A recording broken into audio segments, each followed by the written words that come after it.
Hello, everyone, and welcome to Spiritually Fly Sunday, the Word. Where am I?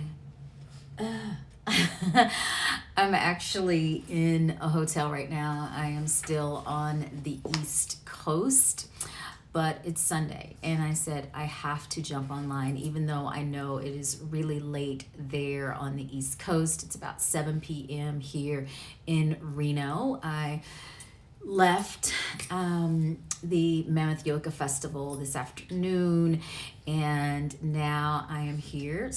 Hey, Seb. Sebastian and I are here in our hotel, and I am heading back to the East Coast on tomorrow. So let's jump right in. Speaking of Mammoth Yoga Festival, this afternoon, this morning, I taught at 10 a.m. this morning. This morning, I taught a workshop called Love Notes.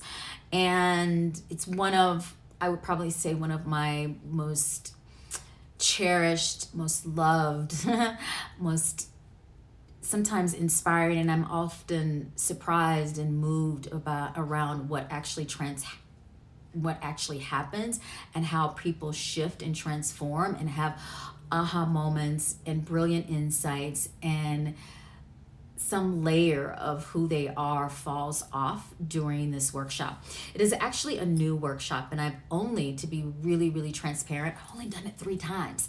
I did the workshop for the first time at Asheville Yoga Festival earlier this summer. Then yesterday, I taught it virtually during the Scottish Yoga Conference, and then this morning at the Mammoth Yoga Festival. So only 3 times. And each time, each practice is so different. The words that I share are different. The emotions that come up for people are so different, because we are talking about love, about the depths of love. But very specifically, we work through the love that we need to have for ourselves.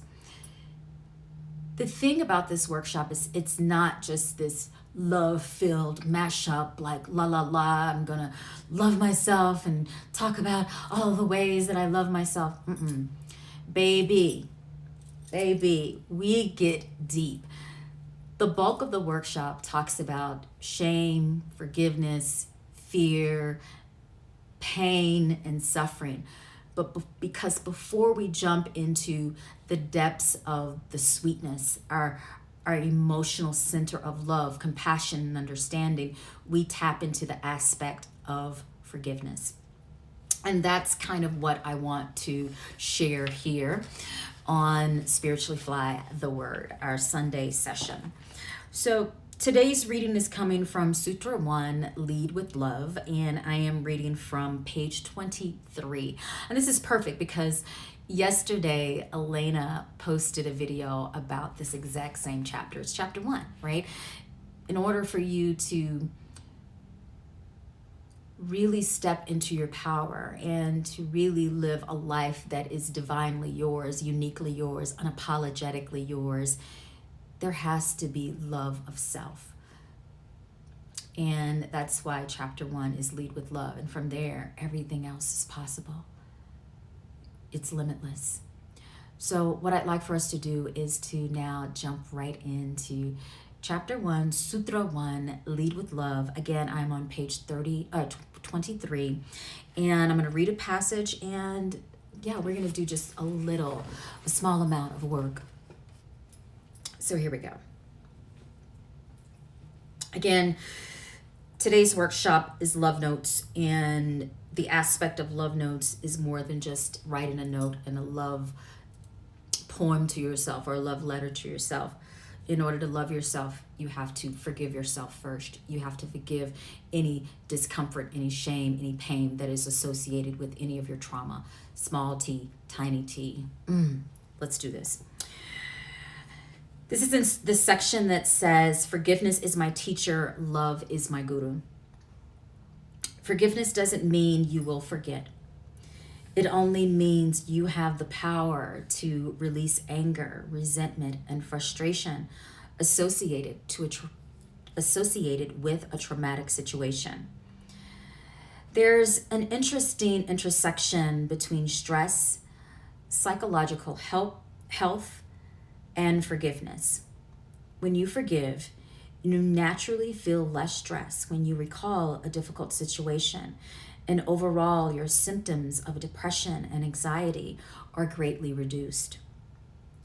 Forgiveness is the greatest gift you can give yourself. That I have to say that again. Every time I read that, I have to constantly repeat it because it is so powerful. Forgiveness is the greatest gift you can give yourself. By acknowledging what happened and letting go of shame, you open a doorway to self-compassion and kindness.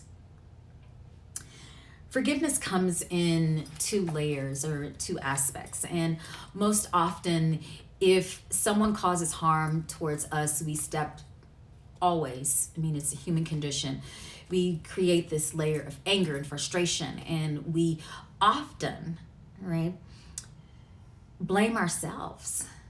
So when we are forgiving someone else for any pain that they may have caused us, we also have to forgive ourselves so that we don't drop into that hole of, oh my God, how could I have possibly allowed that person to do this to me? Or how could I have possibly put myself in that situation to create the abuse, right? I'll go straight there, the abuse, to be in any type of situation that caused me so much suffering. So in my love notes practice that I shared here in California or at the Mammoth Yoga Festival yesterday with the Scottish Yoga Conference and a couple of months ago in Asheville, we touch on forgiveness, but forgiving yourself and forgiving the other person. So what I'd like for you to do right now is to close your eyes.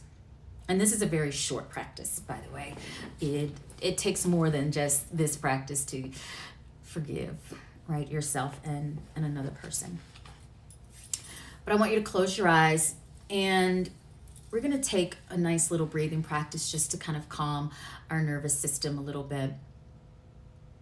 And it's also a great breathing practice that you can do in those moments when you feel like you are being triggered by something or situation that actually happened years ago, but an instant, a moment in time in your present life, you're triggered by that, and then you continue to relive it in your heart space, in your emotions, definitely in your body.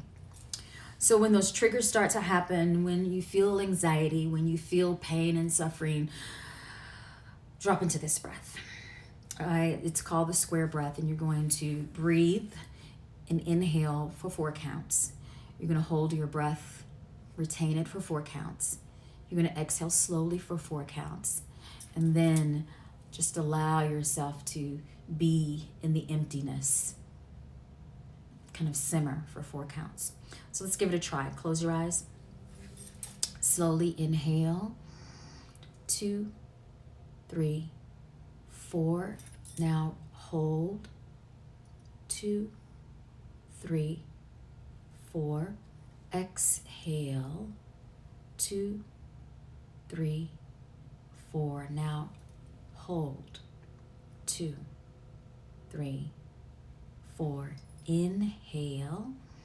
2, 3, 4, and retain. 2, 3, 4. Exhale. 2, 3, 4, and pause. 2, 3, 4. Let's do that a few more times. Inhale. And hold.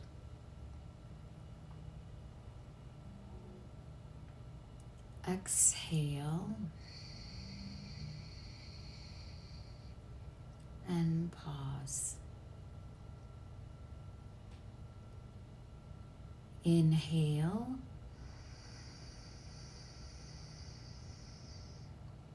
And hold the breath.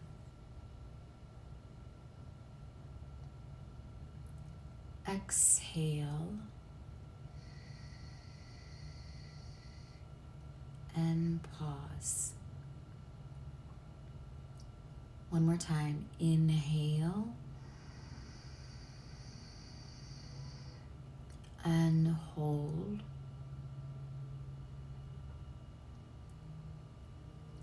Exhale. And pause. Now just allow your breath to flow naturally in and out of your nose. And take a moment to think about what forgiveness means to you. What does it feel like? What does it look like in your life? What does it look and feel like in your soul? Like, what is that sensation of forgiveness feels like? And then I'd like for you to think about something you need to forgive. Do you need to forgive yourself for something, or do you need to forgive someone else? Just allow that to come up in your mind. And then if you are somewhere where you have a piece of paper or a pen, go on and grab that. If not, you can come back to it. But I'd like for you to write down, I forgive myself for, just write it on a piece of paper. Or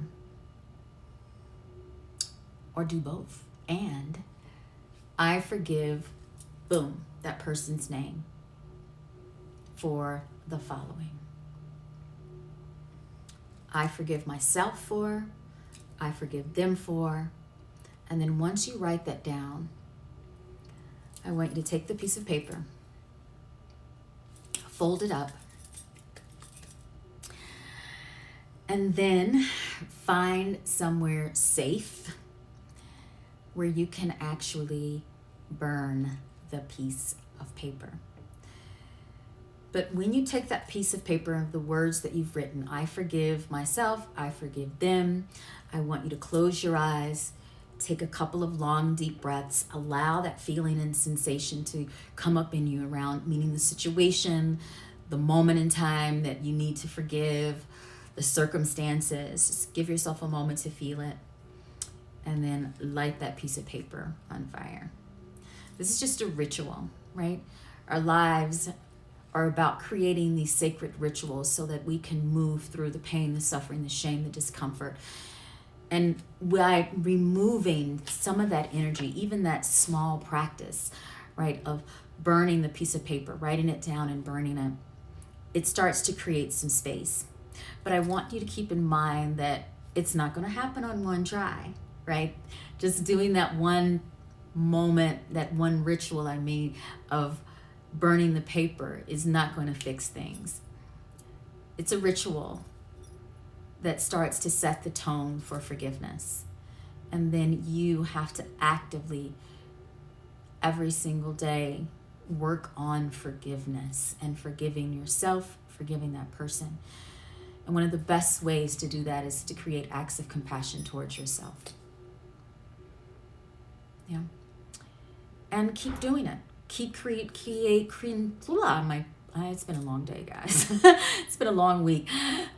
Continue to create moments in time where you can go in deep into meditation, do some breath work, and think about how you can forgive yourself, how you should forgive the other person. Give yourself that gift. And what will happen is that over time, as you continue to create that space of forgiveness, you continue to purge, release, and cleanse yourself. The moment that you are possibly triggered by that situation, it's not going to feel as heavy. It's not going to feel as hard hitting you. It's not going to get in your gut and dig you deeper into that hole. As you continue to work on that aspect of forgiveness, when you are triggered, when you are reminded of that situation, it's less traumatic. And instead of you falling into depression, reliving it in the same way, both emotionally, physically, and spiritually. It comes up, you acknowledge it, and you're less attached to it. But again, it takes work. So that is the Spiritually Fly Sunday, the Word, and start your week off with a little forgiveness. In closing, I'd like for you to read one other little thing for you guys that I find is so sweet. Let's see if I can find it here. Here we go. So close your eyes once again. I just want to read you a short passage. Because what happens is you release that aspect of forgiveness, you start to shed the layers. Breath, body, soul. Shedding the layers. Unraveling the discomfort. Letting go of yesterday. Awakening to you. Thank you so much, everyone. Have a beautiful rest of your Sunday evening, Sunday night, and have a glorious, spiritually fly kind of week. Talk to you soon. See you next Sunday. Ciao.